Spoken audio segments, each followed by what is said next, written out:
I've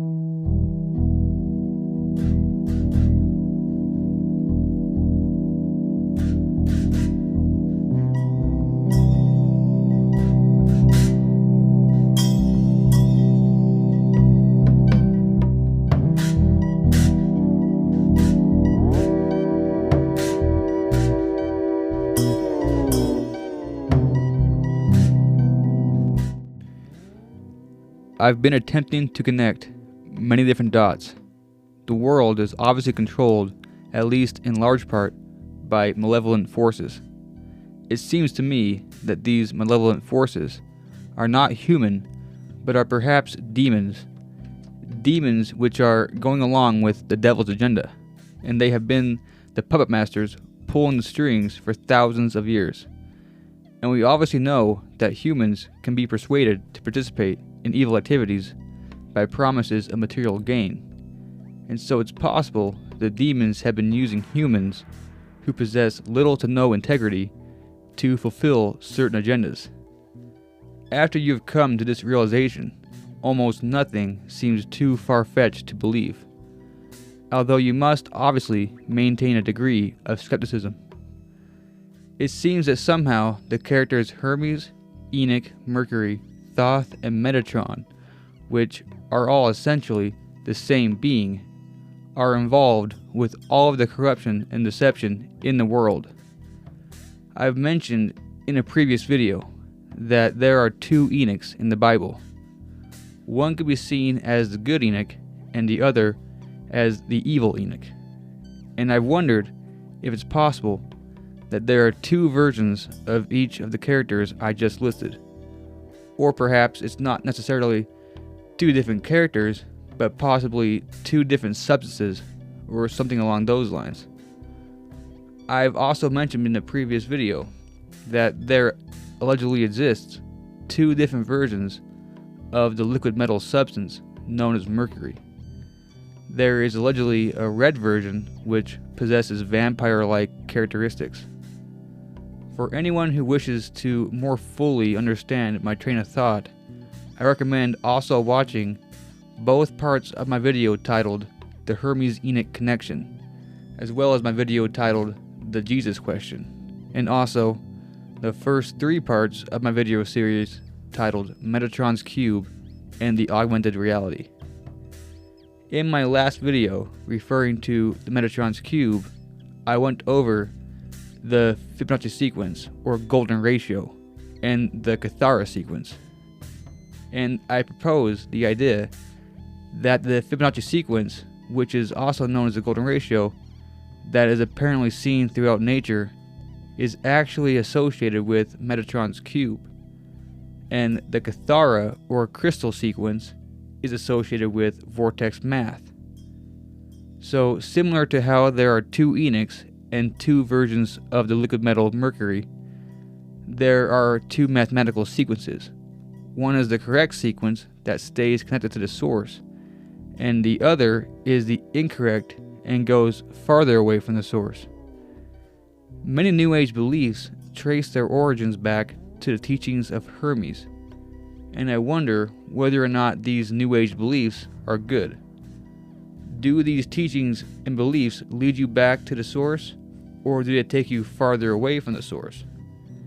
I've also mentioned in a previous video that Enoch was the seventh prophet from Adam through the line of Seth, and that in the lineage of Cain, Lamech is seventh from Adam. Although some people speculate that Satan is actually the father of Cain, which would make Lamech the seventh from the devil. In Genesis 4:24, Lamech, after slaying a man who, according to some sources, could be Cain, is quoted as saying, "If Cain shall be avenged sevenfold, truly Lamech 70 and sevenfold," which seems to suggest that the descendants of Cain continually become worse, kind of like how the Fibonacci sequence continually gets farther away from the source. And the good Enoch was the seventh from Adam, and he was of the good lineage, and was said to have walked with God, which is similar to the Kathara sequence, which stays connected to the source. In the book of Enoch, the fallen angels were said to have taught mankind many things that they were not meant to know. So maybe before the arrival of the fallen angels, humanity was for the most part living in accordance with what God intended. Pretty much all New Age ideologies stem from the teachings of Hermes Trismegistus, the second part of his name meaning thrice great. It is said he knew of the three parts of wisdom, which are alchemy, astrology, and theurgy. Hermes Trismegistus was pretty much a combination of the Egyptian god Thoth and the Greek god Hermes. I've mentioned in previous videos that Hermes and Enoch are the same character, which would mean Thoth and Mercury could also be considered the same characters as Hermes and Enoch. Also, Metatron was supposedly the name Enoch received after becoming an archangel in the third book of Enoch. As I mentioned before, in the Bible there are two different Enochs. One is the son of Cain, and the other is the son of Jared. So there is an Enoch from the good lineage, or chosen lineage, and there is an Enoch from the evil or corrupted lineage. And some people believe that only the first book of Enoch is attributed to the good one, and that the second and third books are actually attributed to the evil Enoch, which would make Metatron an evil deity. If all the arts and sciences stem from Hermes, and we know Hermes and Enoch are the same person, and we also know that there is an evil Enoch, is it possible that there were good and bad teachings passed down? We even know that in the book of Enoch, the fallen angels were said to have taught mankind many arts and sciences, but the fallen angels were obviously portrayed as corrupted beings. The point I'm trying to make is that within the so-called truth community, which basically consists of people who question the mainstream narrative, it pretty much further breaks into two different groups. Half of the truthers believe in the Bible, and they believe Jesus truly did atone for their sins. And the other half believe that the Bible is all allegorical and is not historical. They believe that the Bible is pretty much just talking about astrophysiology, which is the relation between astrology and health, and that there's a certain oil which comes from the luminaries and enters the brain, then descends down to the base of the spinal cord once a month.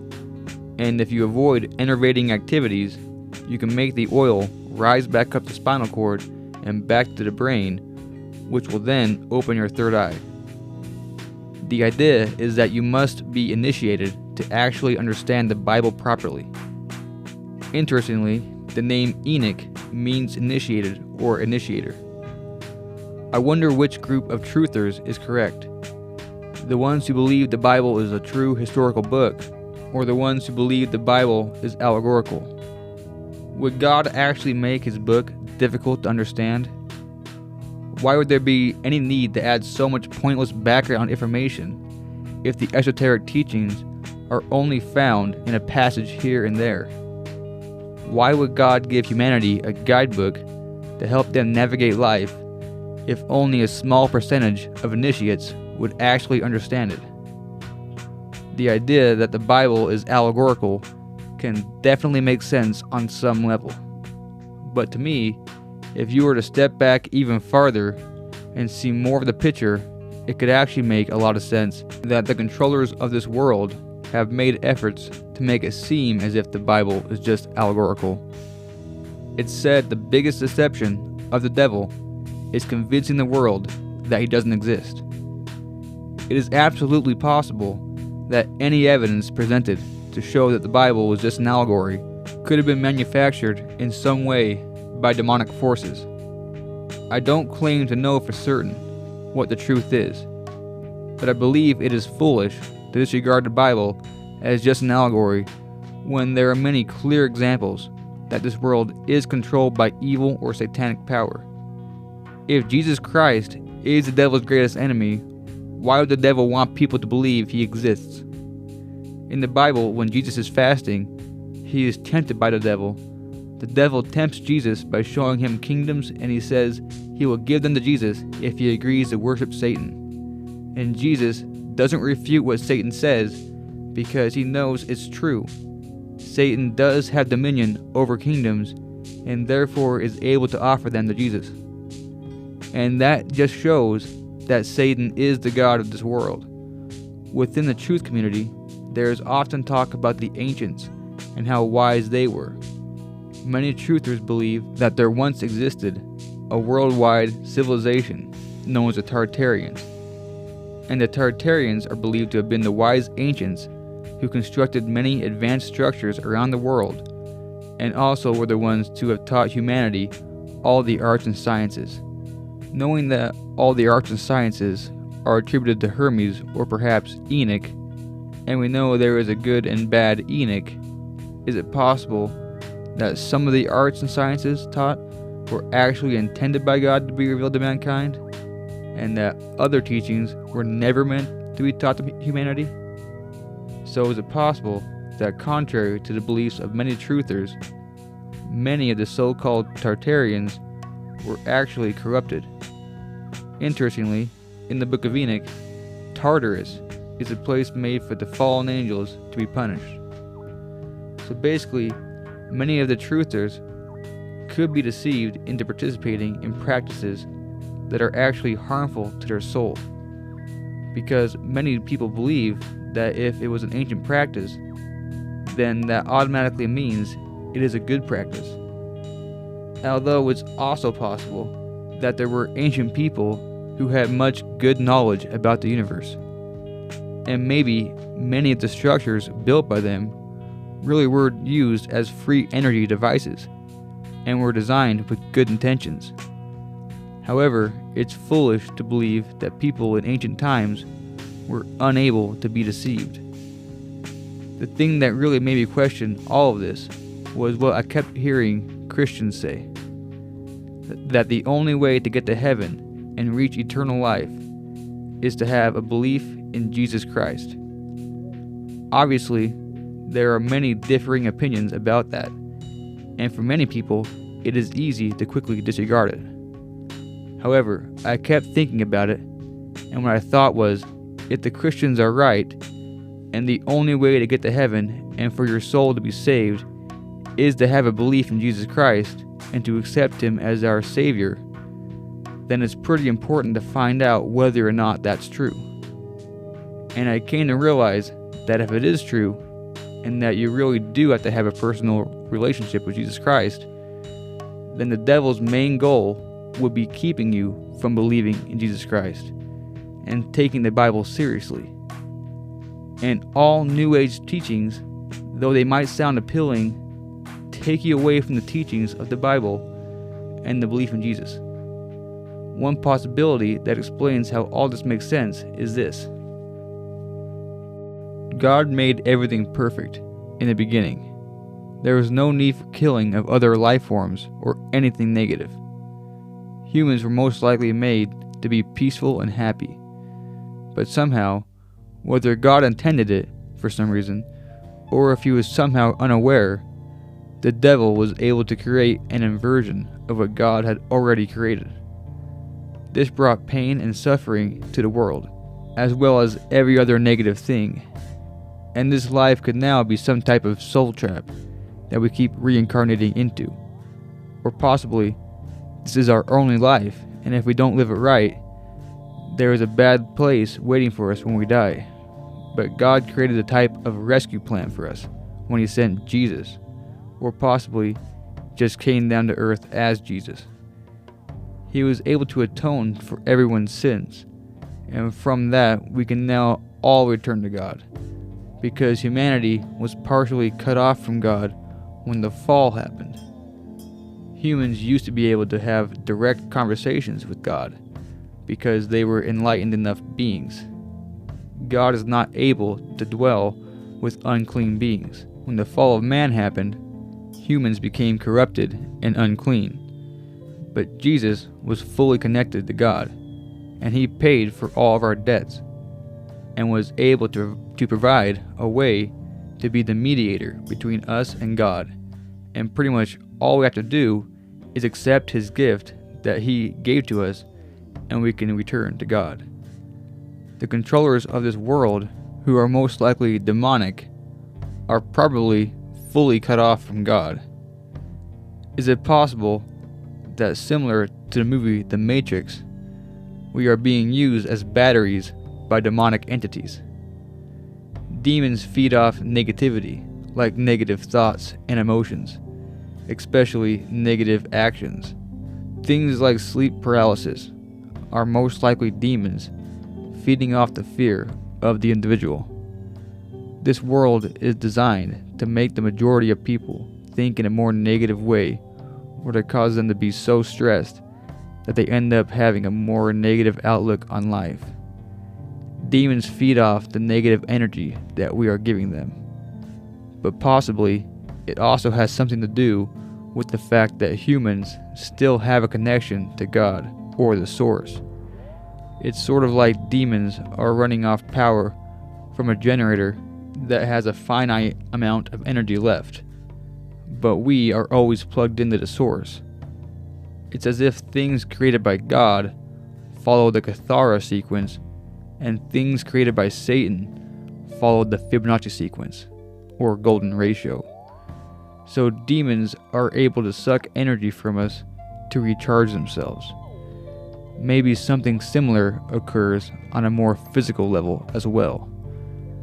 Perhaps demons also possess members of the elite sometimes, or at least control their behaviors. And most people within the truth community have heard of adrenochrome. Is it possible that demonically influenced members of the elite are able to prolong their life by drinking the blood of a tortured sacrifice victim? Unfortunately, there is much evidence to suggest that is indeed the case. If demons feed off negative energy, is it possible to get rid of them simply by creating a more positive environment? Perhaps, but the most sure way I've heard to get rid of demons is calling on the name of Jesus Christ. Although many people, even within the truth community, might believe the Bible to simply be an allegorical book, there is much evidence to suggest that it is indeed a very literal book. And I believe it is important to consider all sides of the story when investigating these topics. This world can be a very confusing place, but I like to believe that God cares about us and provided a real way that we can return to Him. And it is up to all of us to discover what the true path is for ourselves. It seems that throughout the Bible, God was simply following the purest or most righteous bloodline from Adam. God wants all of humanity to return to Him. However, there was, and perhaps still is, a specific lineage that has been the least corrupted, going all the way back to Adam. And this lineage would likely be the wisest and most trustworthy for God to relay His instructions to. It also seems that throughout the Bible, God wanted to keep the good lineage, or Seth's lineage, completely separate from the bad lineage, or Cain's lineage. And at times, it even appears that God wants the corrupt lineage to be completely destroyed, as with the flood. I believe God hoped to completely end the line of Cain, along with the Nephilim with the flood. And many people do believe that Cain's lineage ended with the flood. However, in Genesis chapter 4, verse 12 to 15, Cain is told that he would be a restless wanderer on the earth. And it says God put a mark on Cain so that no one would kill him.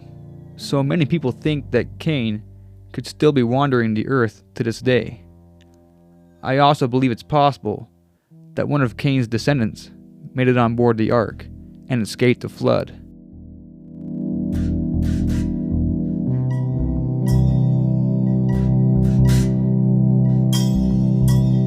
Namah in the Bible is a descendant from the line of Cain. However, a Sethite Namah is named as the wife of Noah and daughter of Enoch in a medieval midrash.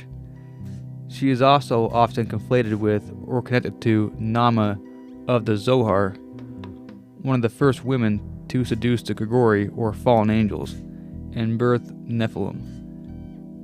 Namah was one of the 4 children of Lamech from the line of Cain. These 4 children were Jabal, Jubal, Tubal-Cain, and Namah. And these 4 children are the ones who were said to have written knowledge of all the arts and sciences on 2 pillars which were meant to survive potential cataclysms. I've mentioned Tubal-Cain in a previous video as being a highly venerated character in Freemasonry as well. And I've also mentioned before, Lamech, the father of the 4 children and descendant from the line of Cain, was 7th from Adam, or possibly the devil. And Enoch was also 7th from Adam in the line of Seth. And so we know Enoch lived during the time of the fallen angels, so we can assume that Lamech also lived around the same time of the fallen angels. We know the fallen angels taught many things to mankind, and that they mated with human women. Is it possible that some people who lived during that time offered their daughters to the fallen angels in return for knowledge? We can assume Lamech, from the lineage of Cain, was most likely not the best person. In the book of Jasher, chapter 2, verses 15 through 35, it talks about how Lamech, from the line of Cain, became related to Canaan from the line of Seth by marriage. It mentions how Canaan had 2 daughters named Adah and Zillah, who became the wives of Lamech. It says Adah had 2 children named Jabal and Jubal, but her sister Zillah remained barren. In the book of Jasher, chapter 2, verses 19 through 22, it says, "For in those days the sons of men began to trespass against God, and to transgress the commandments which he had commanded to Adam, to be fruitful and multiply in the earth. And some of the sons of men caused their wives to drink a draught that would render them barren, in order that they might retain their figures, and whereby their beautiful appearance might not fade. And when the sons of men caused some of their wives to drink, Zillah drank with them. And the childbearing women appeared abominable in the sight of their husbands as widows, whilst their husbands lived, for to the barren ones only were they attached. And in the end of those days and years, when Zillah became old, the Lord opened her womb." Then it says that Zillah had 2 children, Tubal-Cain and Namah. And later it says, one day Tubal-Cain and his father, Lamech, were out hunting, and Lamech, beginning to become blind, asked Tubal-Cain to tell him where to shoot the arrow. And mistaking their grandfather Cain as an animal, Tubal-Cain tells Lamech to shoot him. After realizing he has shot his grandfather Cain, Lamech, being angry, hits Tubal-Cain and kills him. So we can see that Lamech was a rather angry person who had murderous tendencies. And it also says that he caused one of his wives to remain barren for a very long time. So it's apparent that Lamech was not a very great person. Is it possible that when the fallen angels came to mankind offering knowledge, Lamech offered his daughter Namah to them in return for the knowledge?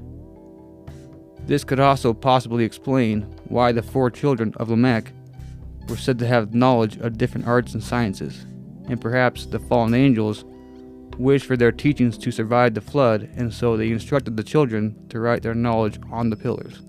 The name Namah is a Hebrew word that means beauty, and the scriptures say that the sons of God, or the fallen angels, found the daughters of men to be beautiful, and took wives of them. Is it possible that Namah was one of the first women to be impregnated by fallen angels? According to some sources, Namah is considered to be the mother of all demons. One demon in particular that she was said to be the mother of is Ashana, the prince of all demons. And there are interesting stories found in Jewish texts involving King Solomon and Ashana, and how Solomon was able to use his ring, which had the Star of David or Metatron's cube engraved on it, and was possibly given to him by Archangel Michael, to capture demons and command them to assist in the construction of the temple. One of the main demons he interacted with was Ashana. Also interestingly, one of King Solomon's wives was named Namah. According to some sources, Namah became the wife of Noah, and other sources claim that she became the wife of Ham. There's also the theory that Ham slept with Noah's wife, which would be his own mother. In Genesis chapter 9, verse 20 through 27, it talks about how Noah became drunk with wine and was naked in his tent, and Ham came in and saw him. And some people believe that when it talks about Ham seeing or uncovering the nakedness of his father, it is actually referring to Ham sleeping with Noah's wife. Either way, Ham is said to have slept with Namah on board the ark, which was in violation of the commandments of God. Ham was said to have 4 children, which Namah was possibly the mother of, one of them being Canaan. In the book of Jasher, chapter 7, verses 24 through 30, it mentions that Adam and Eve were given garments by God when they went out of the garden. And some people believe that the garments allowed them to still have a connection to God after leaving the garden. It says in the book of Jasher as well that the garments were given to Enoch when Adam and Eve died. And when Enoch was taken to heaven, they were given to his son Methuselah. Then they were given to Noah, and he brought them on the ark, and they were with him until he went out of the ark. And then it says that Ham stole the garments from his father Noah. Some people believe that Ham stole the garments when Noah was drunk with wine, described in Genesis chapter 9. And that is what was truly meant when it said in verse 22, "And Ham the father of Canaan saw the nakedness of his father, and told his 2 brethren without." Some people believe that Canaan may have somehow assisted his father with stealing the garments, and that is why there was a curse put upon Canaan.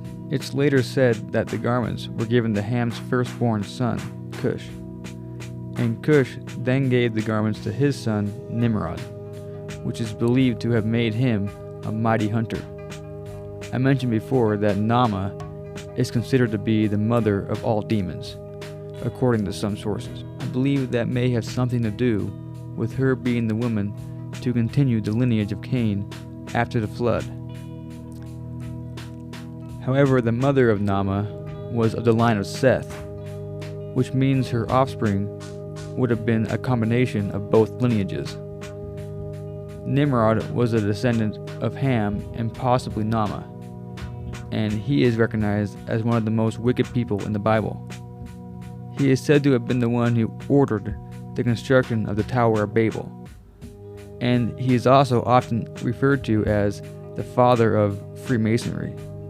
It's believed that after the death of Nimrod, his followers had to resort to meeting in secret and were no longer able to openly worship Satan. And that was most likely when secret societies, or perhaps the Illuminati, truly started to form. And these secret societies had been plotting against the chosen people of God ever since. There are so many other strange things that somehow connect to everything I've talked about in my videos, mainly the characters Hermes, Enoch, Mercury, Thoth, and Metatron, and also vortex math, and the idea that the numbers 3, 6, and 9 are somehow the keys to the universe. One strange thing is the fact that in the book of Enoch, the mountain that the fallen angels swore a secret oath on was called Mount Hermon. The word hermetic is practically synonymous with secret because the teachings of Hermes were kept secret. Another thing is that the word Metatron could be rearranged to spell a torment. Also, the fact that the Star of David contains the number 666 and is also in Metatron's cube. And Metatron's cube, or the Star of David, is based off the number 6 and includes a hexagram, and the word hex implies spell casting. Also, when a cube is unfolded, it becomes a cross, which is a symbol often associated with Jesus, showing that Jesus unlocks the cube.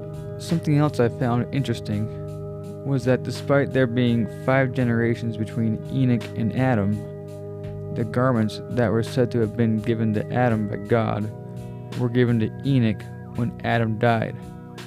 And to me, that seems like Enoch was the first one to be worthy enough to receive the garments. Or perhaps it's simply because Adam and Eve died when Enoch was beginning his work. And I think there is also some significance in the fact that Enoch was 7th from Adam, and in Cain's lineage, Lamech was 7th. I believe that could have something to do with octaves, and the fact that 7 would be the farthest you can go on an octave until you start a new one. I've mentioned before that the number 7 appears to be very significant, and the more research I do, the more significant the number 7 appears to be. The Kabbalah, a word which could literally mean cube god, mentions a sacred number that supposedly offers the prospects of knowledge, and that number is 142857. And the way you get that number is by dividing 1 million by 7. According to some sources, the number 1 is associated with God. The number 1 million is a 7-digit number that is also simply the number 1 in numerology. The Bible includes several phrases referring to 7 times 7, such as in Matthew chapter 18 or in Genesis 4:24, when Lamech says, "If Cain shall be avenged sevenfold, truly Lamech 70 and sevenfold."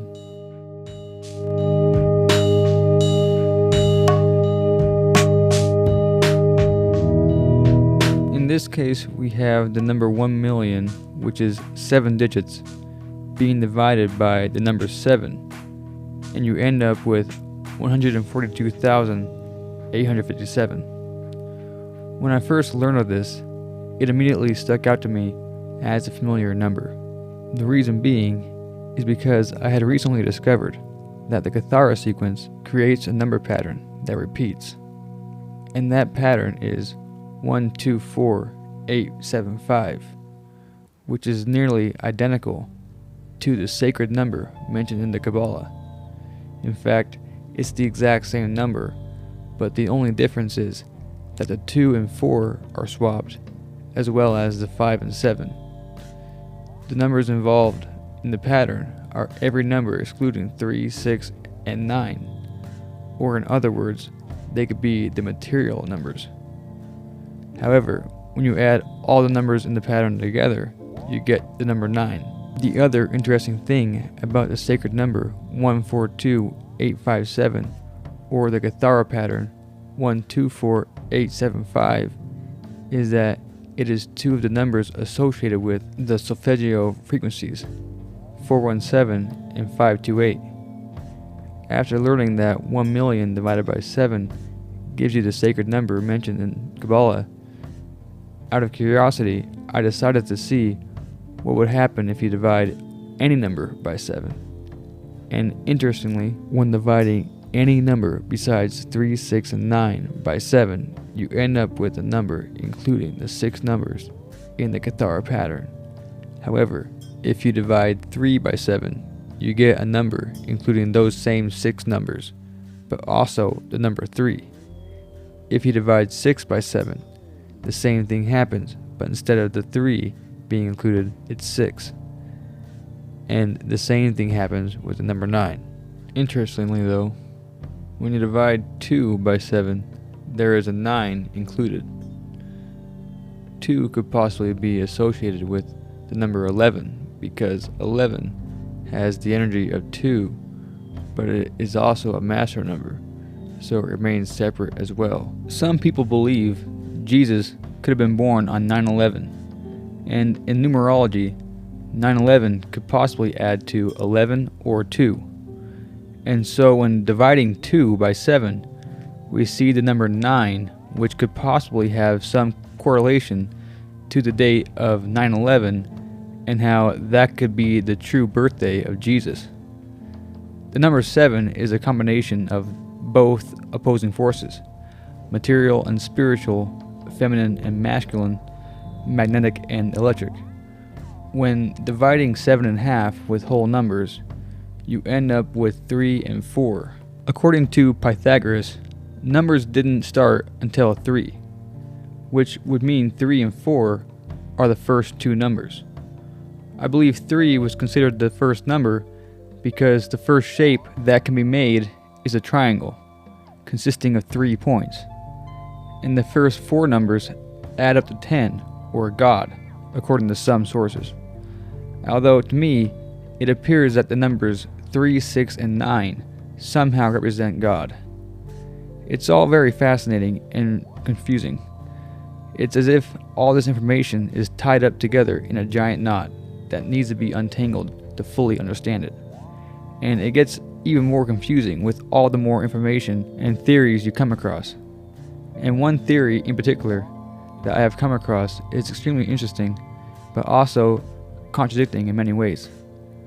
And it is a theory talked about by someone named Ashana Deen, or Anna Hayes.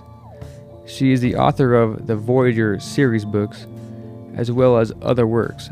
She claims that she was visited by some type of extraterrestrial beings that she calls the Guardians since she was a child.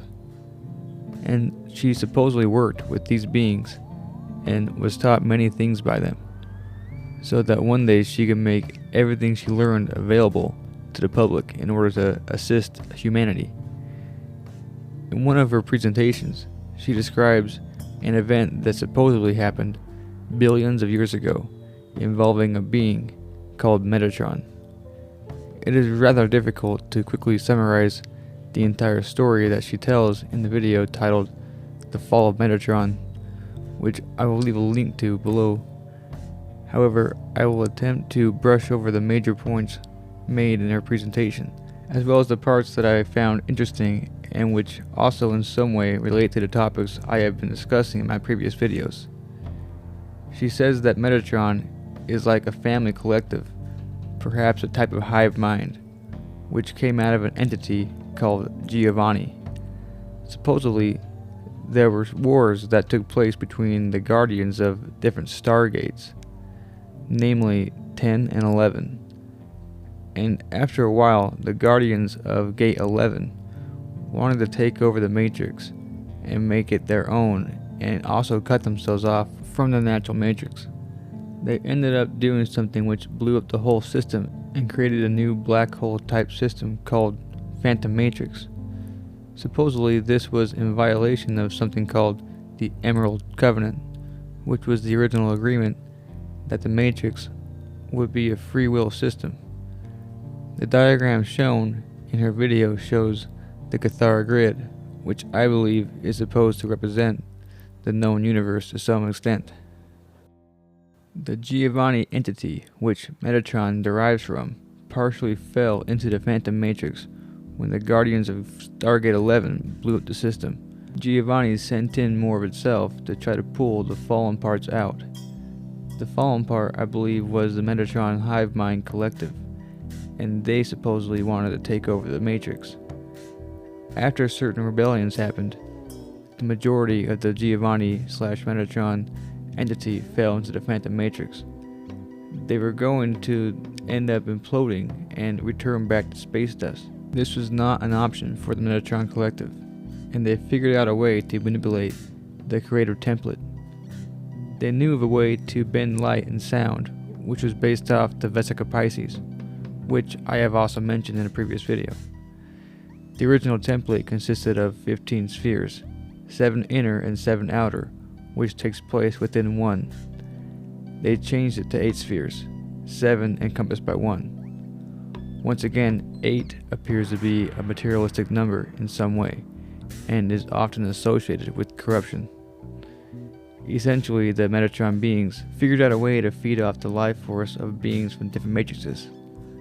They could pull them in and transmute their flesh through a certain type of Merkabah, which Anna Hayes refers to as a reverse Merkabah field.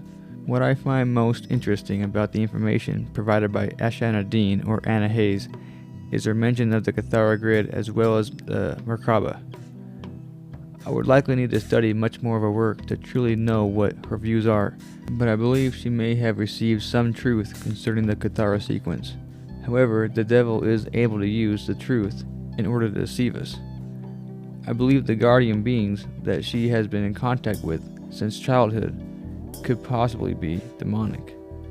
Demons could provide knowledge of certain hidden truths, but also omit certain truths or mix in enough lies in order to lead you astray.